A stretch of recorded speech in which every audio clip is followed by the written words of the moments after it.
A Rhyme Out of Time by Diane LaFave. She was born in yesteryear, before his world began, a time of quiet innocence for nearly every man. Her childhood years were less than full, awash with inner pain. She sang a song of loneliness, an empty, sad refrain. A child of bitter marriage often sows their own revenge, escapes their parents' angry world to be pulled back again. And when she fled to marriage bed at age of tender years, there'd be no bliss in love's first kiss. Her fate was sealed in tears. Her wedding vows endured through time, amid dark clouds and rain. Children born, then grown and gone, but love would not remain. This man she wed was not the man she should have wed at all. As nighttime came and daylight dawned, her springs turned into fall. And all the while the years passed by, she knew there should be more. Something missing from her life lay on some distant shore. Before she reached her middle years, his days on earth began. His destiny was fate, you see, to be a famous man. His dreams would largely be fulfilled, great praise at every turn. Theatrics brought the accolades he genuinely earned. Gold far more than he could spend, and anyone he claimed would gladly lie beside him for one moment of his fame. He felt no need to give his love, commit to long-term care. His heart was his, but not to give. He had no love to share. For something old was missing, a thread he could not grasp, something gone away from him in a very distant past. She saw him first on theater's screen, in a role he was destined to play. As his lifetime dimmed before her eyes, was a love from another day.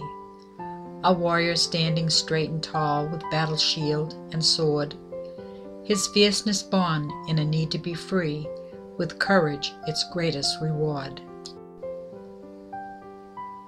And in this part he so aptly played, time seized him by his soul.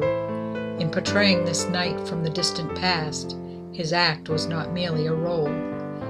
She recalled the warm smell of leather, hard arms like the boughs of a tree, remembered desire as strong and intense as the tides that rule over the sea. She then was aware of his brooding eyes, and a face she did not now know, felt a strange awareness in her breast of two lives intertwined long ago. Remembrance was there of an earlier day in the echo of his voice, and time stood still for the littlest while, as if by no other choice.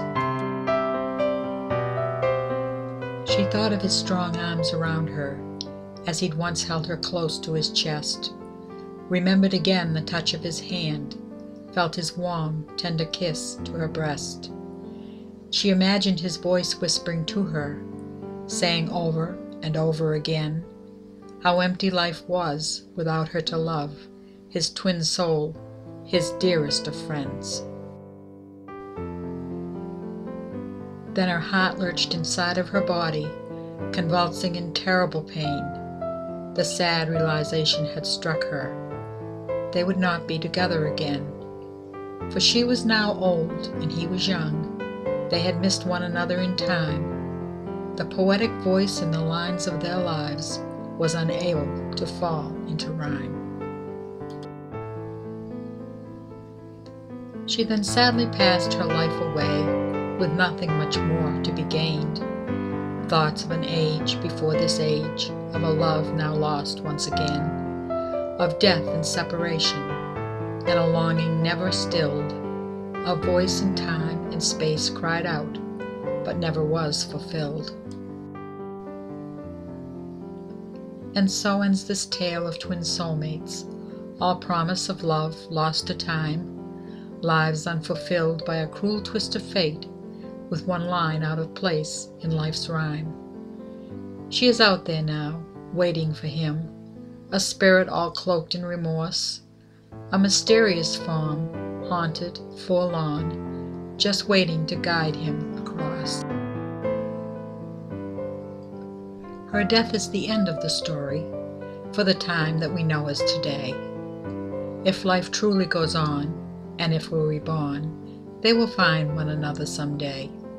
Then this tale will evoke satisfaction, as two lovers are joined for all time, and the legend now told will never grow old, and the world will fall back into rhyme.